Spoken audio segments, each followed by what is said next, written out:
Well, do you know what's in your drinking water? A shocking Associated Press investigation found various pharmaceuticals in the drinking supplies of at least 41 million Americans. Tainted water was found from New Jersey to California. NBC's Tom Costello is following the story from Washington. Tom, I've been dying to ask somebody some questions about this story. First of all, what kinds of drugs are we talking about, and how dangerous is this? Pretty wide range. Here's the drinking water in Washington, D.C. They found 6 pharmaceuticals in our drinking water here. They include ibuprofen, caffeine, monosin, and about 3 or 4 others. In Philadelphia, they had 56 pharmaceuticals or byproducts. They range everything from epilepsy medication to mental health medicines to pharmaceuticals that really run the gamut. Here's the bottom line from the Associated Press on the study they did. It was, as you mentioned, a 5-month investigation involving the AP investigative team.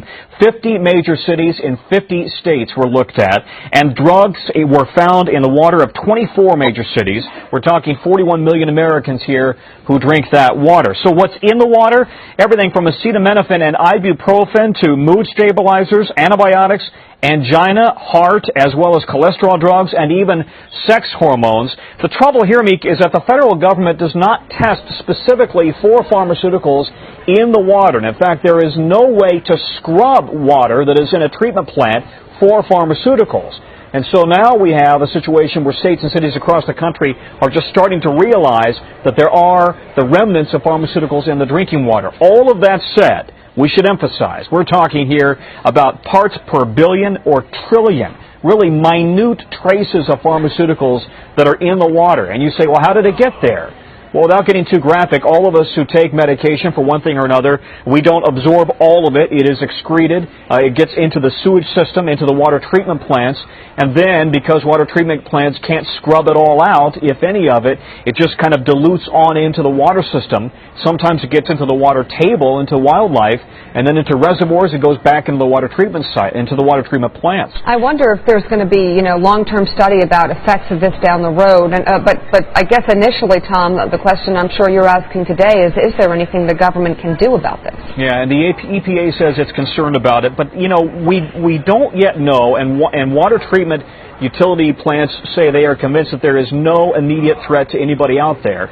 That said, I did a story about 4 years ago in which we found a river in Colorado, and now we know there are many rivers, in which the fish were turning from male to female.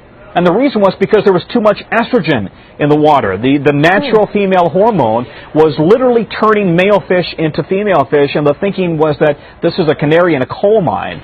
So now the question is, what's the impact on humans? Yeah, that's the next one. Tom Costello on this story from Washington. Thank you very much. Peace. How y'all doing? So, I've never actually done a video where I was standing up before. Peace.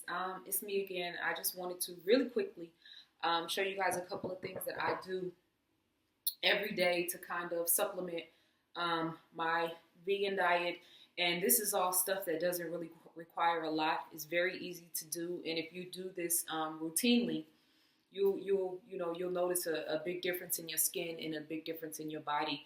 I'm not a personal trainer. I'm not a holistic doctor. I'm not a health practitioner. I'm not trying to say that I am the expert on any of this stuff. This is just what I do, and hopefully it's something that can benefit you, and you may even be able to give me some guidance on other things that I could try that might work for me. But Chlorella Tablets, I take these every day, and I'll put up so I don't talk forever as I introduce these things. I'll put up images to let you know what the benefit of each of them is. So Chlorella Tablets.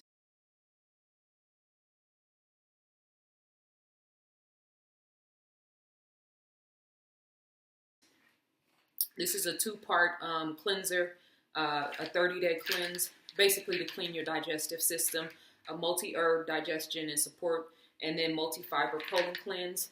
So you take these in the morning and afternoon, and I give these to my son also to regulate his system. Liquid chlorophyll, plant melanin, definitely have to have this. You see me with my green glass here. Always take it on the road if I'm drinking water, whatever. I just add a few drops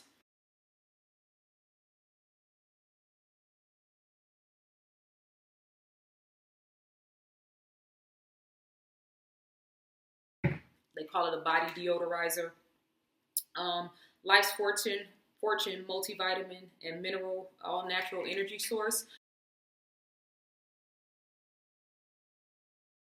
Vegetarian tablets. I highly recommend this as a multivitamin.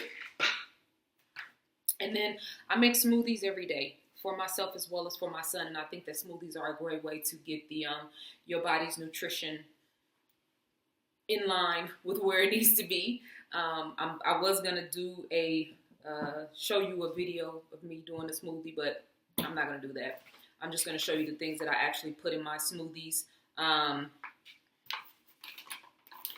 powder.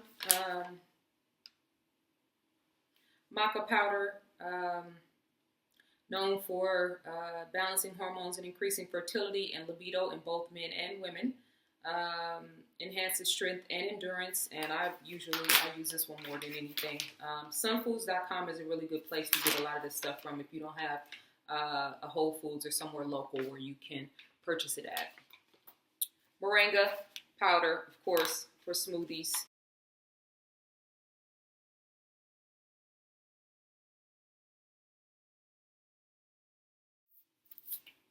Chia seeds.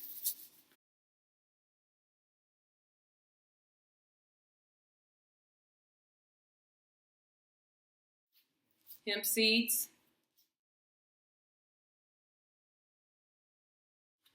Dates. Gotta have dates for smoothies. Pumpkin seeds. Dr. Sebi's, Bromide Plus powder. This is really good for smoothies.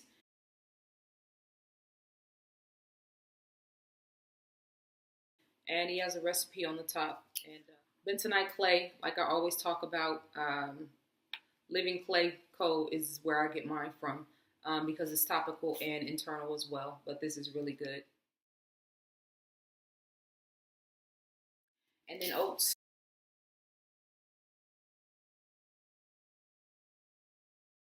Between all of these different things, I highly recommend keeping your diet very green. So during the course of the day, in the morning after I have tea, I have a couple of glasses of chlorophyll water. Afternoon, I take these vitamins. Late afternoon, I'll take the Chlorella Tablets, 5 of them. They're really small. I will have more chlorophyll water in the evening. People always ask about alkaline water. I drink Essentia alkaline water. It has a 9.5 pH. There's a lot of different alkaline waters on the market right now. Essentia to me is the best, and it has a good taste. It doesn't taste funny. Alkaline water is basically an osmosis process. It's where they basically add oxygen to the water. And then it adds electrolytes in order to be of benefit to you. So Essentia is the one I use, but I always recommend to people, if you drink alkaline water, always add a natural method of water, either spring water or alkaline water. Chlorophyll water. Crystal Geyser is the water that Dr. Sebi recommended, and I actually sat through a presentation where a brother did a pH testing, and Crystal Geyser came out at 7.5, which is neutral on the pH scale. So when you buy water, buy Crystal Geyser, buy alkaline, and of course buy chlorophyll to add to your water. All right? Peace.